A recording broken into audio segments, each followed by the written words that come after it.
So for the past, I'd say 5-6 months, I've been using the Atom A77Hs.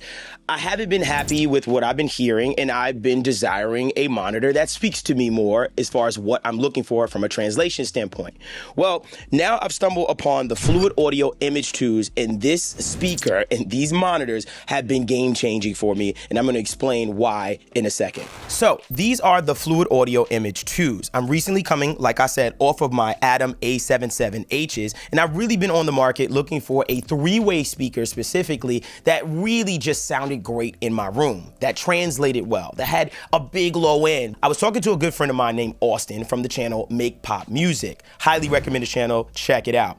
He told me that he got in contact with a company called Fluid Audio. Fluid Audio then sent him some monitors, and he told me right off rip that he was blown away by the sound and the quality of these speakers, especially at the price point that they were. He then called me and said, dude, I think I got a speaker for you that solves all the issues that you're kind of dealing with your previous monitoring system and things of that nature.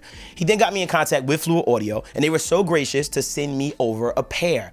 As soon as I took my monitors down and put these monitors up, I was blown away at what I was finally hearing out of my monitors. I feel like I was getting a stereo image that was huge, that was wide, that was open, that I could actually pinpoint things. I was noticing that even in the low end felt cleaner. It felt like the energy in the low end that it was dissipating wasn't wasted. I was so happy about what I was hearing. Even in the mid-range driver, which we're gonna talk about, it's a lot larger than my Atoms, which these mid-range drivers are actually about 5 inches, which I feel like is doing a better job of reproducing those mids, which is one of the biggest issues that I was having with my mixes, feeling small, tight, and not as open. Being able to hear that detailed mid-range with this 5-inch driver has really been a game changer for me. Also, within its functionality, it has a Cubemix Mode, which is activated by a foot switch. I'll show you why that has been also a game changer in making me get rid of my Orotone speaker that I do have on the left-hand side, because this speaker can do it as well as far as those sonics and getting rid of the AMT Tweeter, which we'll talk about, and the woofer, and just letting me hear those mids in my mix. That has been one of the biggest game changers for me, being able to hit a foot switch and change to the mids. But we'll go through all of these things. I want to make sure that I say thank you so much to Fluid Audio. I will be keeping these monitors. They did send this over to me. I'm not being paid for this video, but nonetheless, they did send me over the monitors, which I deem as a sponsorship. So I am going to go through these speakers. I really believe in what they're doing. I'm a big fan now of these speakers, and really just want to share my experience with you and how these monitors are now my main monitors in my studio. So I'm gonna go through the features and things of that nature of this entire speaker, and also give you guys a 15% off code at Fluid Audio's website for these monitors, and the code is HelpMeDevvon15. You'll get 15% off the Fluid Audio Image 2s.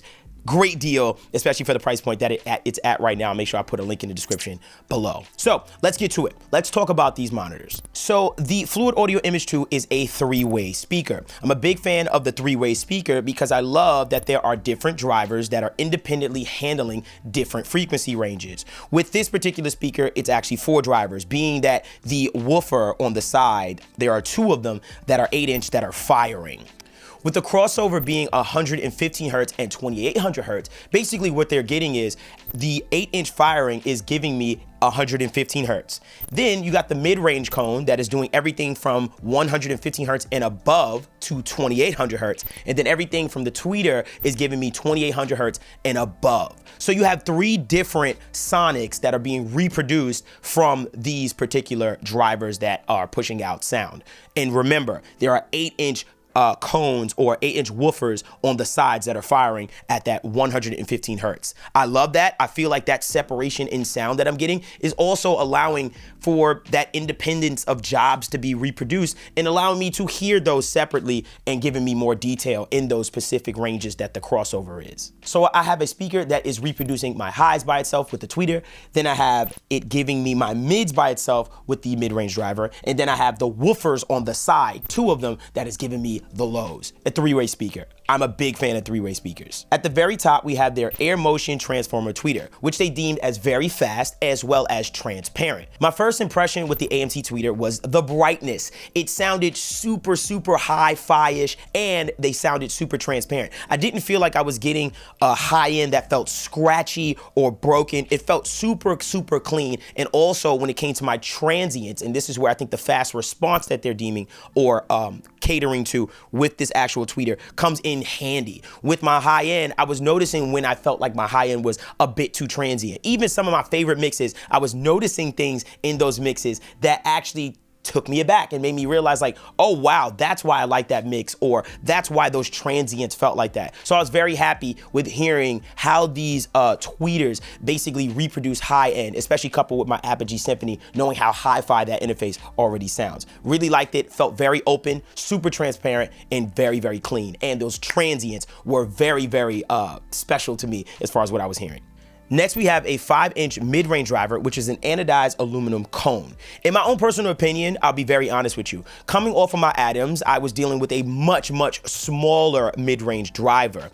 Being that these are 5 inches, coming off of, I believe my Adams are about a 2.5 or 3 inch, I noticed a massive difference in what I was getting out of my mid. I think this was the big thing that I was getting as far as my image, with not being able to accurately dial in low mid information or just mid range in general as far as detail. I was now hearing the mess as far as what a mid range driver can give you in detail as far as a sound, being that I was hearing things I was feeling when things were piled on top of each other and creating separation. I was hearing the low mids of the kick, but I was also hearing the mid range of the vocal, and being able to dial in that separation between those two things is what has been a huge game changer for me with the 5-inch mid-range driver. Being able to hear all of my mids, being that this driver is 5-inch, I feel like I'm getting a more accurate representation of the mid-range being of the size of the actual cone. Nonetheless, it sounded great. I really enjoyed the mid-range, and now I'm sometimes even just mixing through that with the mixed cube mode, which we'll get into in a second. Next, we have 2 8-inch woofers on the sides of the monitors.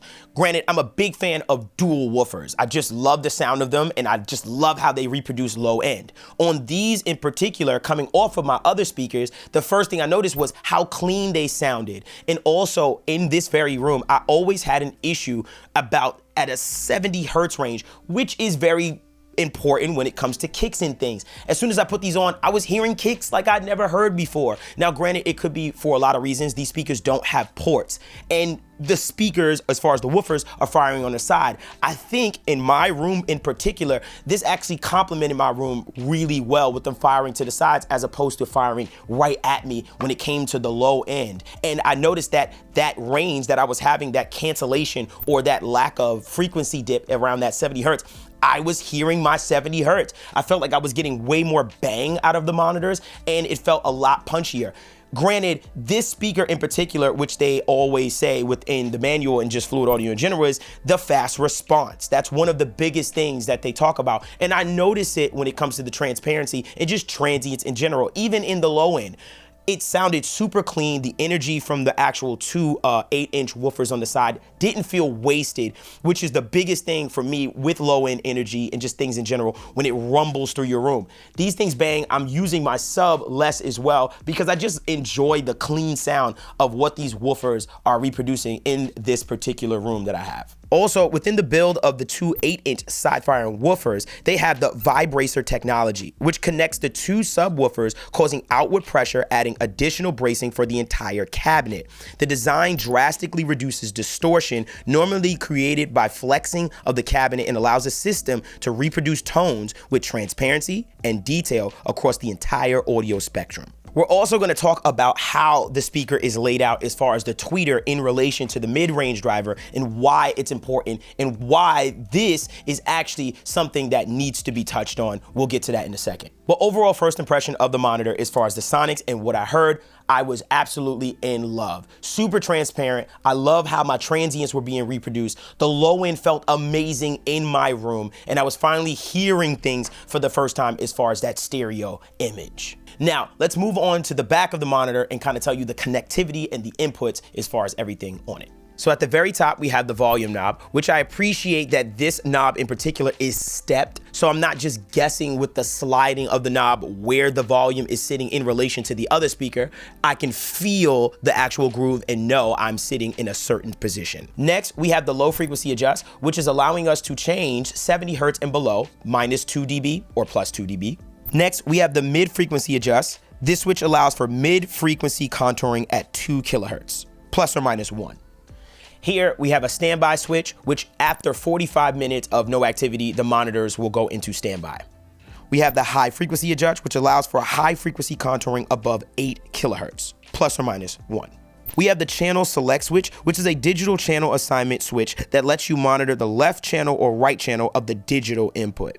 We have the input switch, analog or digital, which allows you to choose what kind of signal your monitors will be receiving. You have your ground lift switch here. You have your analog inputs, which can be XLR or TRS. You also have digital inputs, which obviously you have AES and also SPDIF, but you also have this through SPDIF connectivity, which basically allows you to connect to the other Fluid Audio Image 2 speaker. You also have USB connectivity, which allows you from your computer to import room correction files to Image 2's DSP. So yes, you can actually upload room correction files right into the actual speaker's onboard DSP from SonarWorks or whatever your room correction software is. Now, this comes in handy to me, and I've never been the biggest fan of SonarWorks, especially on my actual computer. Knowing when it's time to take it off and things of that nature, I'd rather it just come right through my actual speaker if I was to use it, knowing that I don't have to think about it and the room is quote unquote corrected with the actual room correction software built in. Sometimes when I'm playing a song, for instance, in my iTunes that's not in my DAW, you're not hearing that SonarWorks if you don't have it in system-wide mode. There's a lot of different things, using the CPU power of my CPU and taking away from my CPU power. Instead, you could just load the room correction files into the actual speaker and not have to worry about it. It's on board. Here we have the foot switch, which puts the speakers in Cubemix mode, which is super advantageous for me. And one of the biggest things, what I told you, where it basically takes off that AMT tweeter, takes off the woofer, and it's just giving me that mid-range from the actual driver. Now, on top of that mid-range, just giving me that, what was there already, it's also a different curve as far as the frequency response, which if you look at it, and I'm showing you an image right now, you'll see a slight bump kind of in that 2K range. This is actually accentuating that mid-range even more. It allows me to hear things that are too pokey or harsh, and I'm able to dial that stuff in and back, because I know deep down, on crappier speakers that people are probably going to listen to it on, those things are probably going to be accentuated, and I want to make sure that I keep them in control and I'm able to manage that moving forward and it translating well. So I've been using the Cubemix mode to really hear those mid-range frequencies pop out and know what's too hot and what I have to kind of dial back or give more to. Something to also note is that these speakers actually have a peak limiter in the high frequency and the low frequency. Obviously, this is put there to protect the speakers from really, really high amplitude. Now, granted, that always scares me when it comes to speakers because I hate the sound of playing something loud and hearing a limiter ducking my sound. But with these particular speakers, they've assured us that this onboard DSP is happening digitally and only comes in when it passes the threshold. So unless the actual amplitude gets to a dangerous level, these limiters are not affecting the audio signal at all. That was a big deal to me just when I kind of saw that and got a little nervous. Now, let's talk a little bit about the positioning of the speaker as far as where things are placed. At the very top, obviously, you see the AMT tweeter. It's actually placed on the same plane as the mid-range voice coil. This is called mechanical time alignment. Due to this design, the sound arriving at the listening position will be the same from both drivers. Now, obviously, this is extremely important. If you have different drivers coming at you at different times being of their position, then you're gonna get phase issues and all kinds of issues that arrive from that. So as you're looking at the AMT tweeter and seeing it pushed in, just know that that is the acoustic center of the actual front. So your mid-range and your high-end is approaching you at the same time at your listening position. This is very important and should not be overlooked. Now, I've also seen online people mentioning about the sweet spot of these speakers being more narrow. But to be honest with you, when I sit in my listening position and I'm listening to that mix, I'm getting everything I need. For the most part, if I sit over here towards the back wall and things of that nature, I still hear everything I want to hear. I can still feel things left, right. But at the same time, I care mostly about sitting in my sweet spot and being able to hear my mix. That's my biggest thing. But I wasn't mad at what I was also hearing from back here and in different spots of the room as well. But that is something to note that I have been noticing other people have opinions on as far as feedback about the speaker. So overall, I am extremely happy with these monitors. These are now my main monitors in my studio to produce music, which sound awesome and fun to produce in as well. And just a big thanks to Austin over at Make Pop Music. You can also watch his review if you want to get more information on these speakers. His review was awesome. I love what he did. And also, big shout out to Fluid Audio. I'm a really big fan. You got me as far as these monitors are concerned. And I'm actually watching them for other stuff out there as well. I feel like technology is emerging. Things are getting better. And I feel like more and more people are getting into the place of trying outside of the quote unquote legacy brands. There are some companies out here doing amazing things. And this, for me, on a monitor side, has really broken the mold as far as what I'm experiencing and things of that nature. I don't think I'm leaving for a very long time. Even if I heard something that I felt was perhaps better in that regard, I'm just happy with what I got. My mixes are translating, and I really just want to dial in and lock in with these speakers as much as possible and get to know them as much as possible so that these can basically just get even better as far as what I'm getting as far as translation and things of that nature. Again, you can use the code HELPMEDevvon15 for 15% off these monitors. Thank you so much to Fluid Audio for sending these over and taking a chance and believing in your product. I always look at companies like that when they just believe in their product and just take a shot in the dark. Thank you so much. I fully support them on what they're doing as far as the monitors and stuff like that is concerned. And I'll leave a link in the description below if you want to get 15% off the monitors and get them for yourself. Again, draw your own conclusions and opinions about the monitors from what I said. Obviously, I didn't do a sound example of them because I just feel like over the internet and using microphones, it's strange and it's hard to kind of show you what it really sounds like and how it fills up the room. There's no experience like hearing them for yourself. But like I said, draw your own conclusions. Really appreciate you watching the video. Hope you enjoyed, and you can leave a link in the description below. And if you have any questions about the monitors as far as my experience is concerned, you can also leave a comment below as well. Hope you enjoyed that. Thanks again to Fluid Audio, and until next time, y'all.